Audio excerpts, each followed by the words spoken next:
यानंतर आता बघूया टॉप 9 जिल्ह्यांच्या बातम्या। वृद्ध दाम्पत्याला स्वतःला अवताला जुंपून घेण्याची वेळ आली आहे। दरम्यान लातूरच्या हडोळती या गावातलं हे वास्तव सध्या समोर आलंय। शेती परवडत नसल्यामुळे वृद्ध दाम्पत्य स्वतः औत खांद्यावर घेऊन कोळपणी करण्याचं या ठिकाणी दिसतंय। हे सगळं दृश्य कॅमेऱ्यात कैद झालंय। वाशिमच्या मालेगाव तालुक्यातल्या अमानी ते करंजी या रस्त्याची दयनीय अवस्था, रस्त्यातील खड्डे आणि चिखलाचं साम्राज्य। दरम्यान विद्यार्थी आणि नागरिकांचा जीव मुठीत घेऊन प्रवास। परभणीमध्ये काल दिवसभर दमदार पाऊस, शेतकऱ्यांना दिलासा, शेती कामांना यामुळे वेग येणार। परभणीच्या पूर्ण शहरात रस्त्यावर मोठमोठे खड्डे, डॉक्टर झाकीर हुसेन चौकातल्या रस्त्यांची दुरावस्था। काही महिन्यांपूर्वी तयार करण्यात आलेल्या रस्त्यावर खड्डे पडल्यामुळे नागरिक हैराण।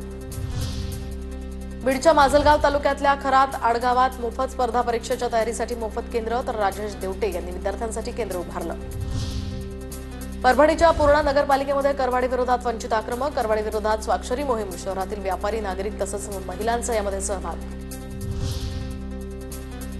बीडच्या माजलगाव पोलिसांनी 15 किलोमीटर पाठलाग करत 11 लाखांचा गुटखा जप्त केला। अंधाराचा फायदा घेत पिकअप चालक फरार, गुन्हा दाखल करून एकूण 20 लाखांचा ऐवज जप्त। भाजप प्रदेशाध्यक्षपदी रवींद्र चव्हाणांची निवड इचलकरंजीमध्ये, यामुळे जल्लोष, तर कार्यकर्त्यांकडून फटाक्यांची आतषबाजी आणि पेढे वाटत आनंद व्यक्त।